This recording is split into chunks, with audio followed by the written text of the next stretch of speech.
L'Assemblée des Nations Unies reconnaît le droit de tous les êtres humains sans discrimination d'avoir un accès physique à l'assainissement dans toutes les sphères de la vie. Une grande partie de la population du Burkina Faso est confrontée à des défis difficiles. La plupart des gens vivent dans des zones rurales où l'accès à l'eau potable et à l'assainissement est limité. Beaucoup sont de petits agriculteurs qui doivent faire face à des faibles rendements en raison de la pauvreté des sols et des changements dans les régimes pluviométriques. Mais l'innovation locale offre de l'espoir. L'ONG burkinabé Afrique Santé a dirigé un groupe d'experts multisectoriels soutenu par Siani qui s'est penché sur deux questions clés. Une meilleure qualité de l'eau, de l'assainissement et de l'hygiène peut-elle améliorer la santé? Les déchets humains et animaux peuvent-ils augmenter les rendements agricoles? Il faut dire que seulement 42% des ménages en milieu urbain et 17% en milieu rural a accès donc à des infrastructures d'assainissement et d'hygiène adéquats. On observe aussi toujours 47% de défécation à l'air libre. Et en ce qui concerne l'hygiène et l'assainissement liés à l'élevage, il faut dire qu'au Burkina, 80% de la population vit d'activités agro-silvo-pastorales. Mais les populations sont exposées à des risques sanitaires dus aux conditions de pratique de cet élevage. Et par moment, les animaux sont en errance et ont accès aux points d'eau, mais le plus souvent aussi aux ustensiles de cuisine. En ce qui concerne l'intervention de GRADA avec l'appui de l'UNICEF, il faut dire que c'est un projet essentiellement d'ATPC, mais il y a un pan en lien avec les déjections des animaux qui n'est pas suffisamment bien traité. Donc l'innovation a été aussi de s'intéresser aux déjections des animaux dans le cadre de cette intervention. Il faut dire que dans le cadre du déclenchement, il y a du matériel qui est utilisé, à savoir l'ocre rouge et l'ocre jaune. En fait, la particularité dans le cadre de l'intervention a été d'ajouter l'ocre noir pour matérialiser aussi les déjections des animaux sur la carte communautaire sur le sol. Il y a une étude qu'on a eu à faire en 2019 qui faisait observer que pratiquement dans tous les ménages, on observait des excrétas d'animaux ou bien la viande de la volaille. Quand ces excrétas-là s'assèchent, ça se dissout avec le sable dans la cour et facilement les enfants peuvent l'ingérer et ça les expose à beaucoup de maladies, d'infections qui sont dans les excréments d'animaux et qui peuvent contaminer l'homme. Il y a surtout cette maladie qu'on appelle entéropathie environnementale qui affecte les intestins des enfants quand ils sont infectés et qui les expose plus précisément au retard de croissance.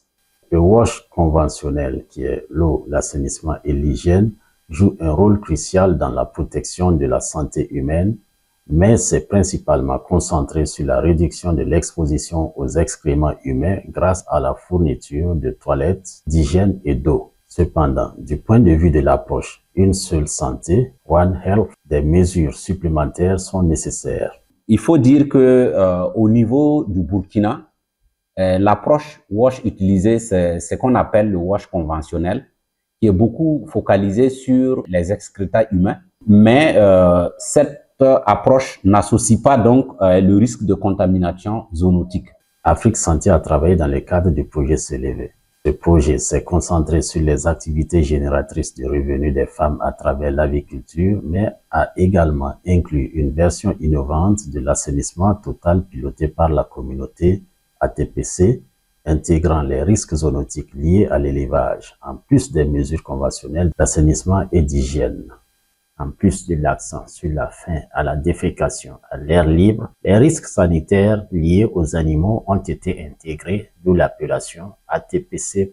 C'est une approche qui a été mise au point pour lutter contre la défécation à l'air libre, faire en sorte que les communautés aient une prise de conscience et posent des actions concrètes pour résoudre cette question épineuse qui entraîne des maladies et qui constitue souvent des questions de santé publique.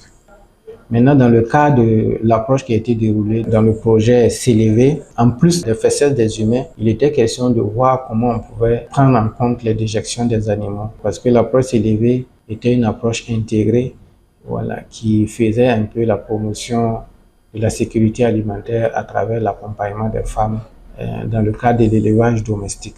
Et cet élevage domestique-là a fait ressortir un problème très important qui est que les ménages qui ont bénéficié de l'appui du projet étaient confrontés au fait que les enfants en bas âge ingéraient les déjections des animaux et ça créait des problèmes de santé. Donc l'idée, c'était vraiment de trouver une approche qui pouvait prendre en compte cette difficulté-là, ce problème-là. Alors, donc, une approche a été mise au point qu'on a baptisé ATPC+. C'est dans le cadre de One Health que Afrique Santé a bénéficié d'un financement de l'initiative du réseau agricole international suédois pour documenter des exemples d'expériences dont la démarche a pu prendre en compte les risques d'infection zoonotique dans les interventions WASH et aussi documenter des exemples d'initiatives qui ont transformé les excréta en engrais pour pouvoir améliorer la production agricole. Cette approche propose une vision holistique des relations entre la santé humaine, la santé animale et l'environnement. Cette idée de One Health aussi offre l'opportunité de transformer les excréta des animaux et des humains pour l'amélioration de la production agricole. On apporte 50 grammes de fesses par poquet. Et il faut 1 litre par poquet d'urine hygiénisée jusqu'à la récolte. Mais l'apport de birkwenga, qui est fesses hygiénisée, ça c'est apporté une fois au semis. Et au premier sarclage, 2 à 3 semaines après le semis, on apporte la première dose d'urine hygiénisée qui est 1 demi-litre par poquet. Et le deuxième apport est à la montaison, 40 à 45 jours après le semis, qui est 1 demi-litre par poquet. Et on a fait cela ensemble. Et puis bon, voilà, ça a donné les résultats qu'on connaît. Et c'est extraordinaire.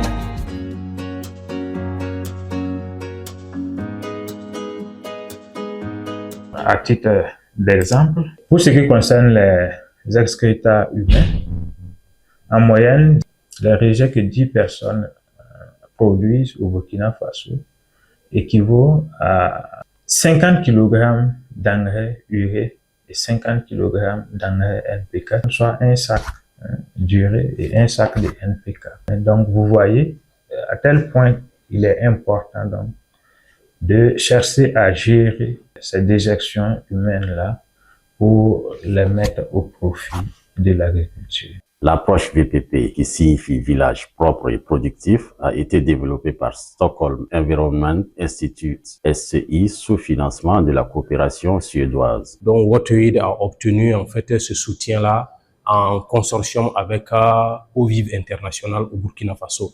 Donc, le lien que nous pouvons faire avec les maladies zoonotiques, c'est qu'en réalité, VPP encourage non seulement en fait la réutilisation des déjections animales comme ressources, tout ce qu'il y a comme ressources à valoriser, que ce soit déjections animales, que ce soit en fait les fesses humains, que ce soit le résidu de récolte et autres. Donc, rassembler en fait tout ce qui est ressources qui est produit au niveau village pour faire le co-compostage afin de pouvoir réutiliser en fait en agriculture, puisque pour pouvoir le faire, nous allons avoir un produit qui sera hygiénisé. Cette initiative Village propre et productif, et derrière cela, d'abord, on va assainir notre cadre de vie. Et on va utiliser la latrine pour produire nos propres engrais. Ça va nous amener à réduire le coût de production au niveau paysan. Donc ça contribue en fait à circonscrire les maladies zoonotiques transmissibles parce que le cadre de vie sera assaini. Donc ça contribue à l'assainissement géré en toute sécurité.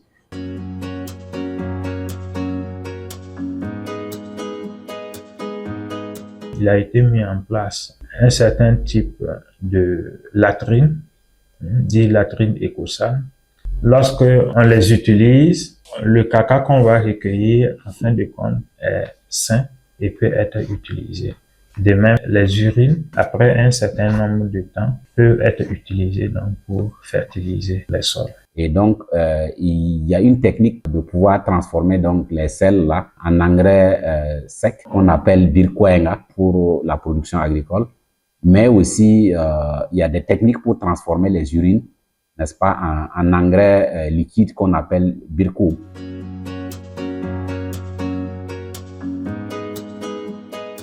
Les résultats, et ça, en termes d'augmentation des rendements et d'amélioration donc de la fertilité des sols. On a évalué les rendements, on a mis dans les sacs, on a pesé, ils ont vu et puis bon, rapidement, on les a demandé de s'exprimer par rapport à ce qu'ils ont vu. Tout de suite, le choix est que bon, il faut les aider à développer plus la technologie Ecosan parce qu'ils voient qu'ils n'ont pas dépensé 5 francs pour acheter ces fertilisants et puis ils ont un grand rendement comme ça.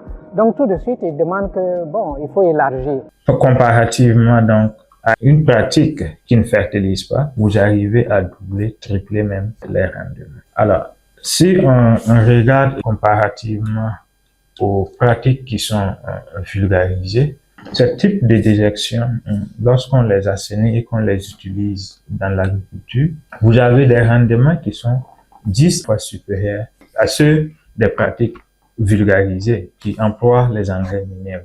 Au niveau des résultats, d'abord, il y a eu la prise de conscience des ménages et des communautés sur le fait que ce n'est pas seulement les fesses des humains qui constituent un problème de santé publique pour les hommes. Et de façon concrète, cela s'est matérialisé par la réalisation effective, des enclos au niveau des ménages et des concessions pour vraiment gérer de façon concrète la question.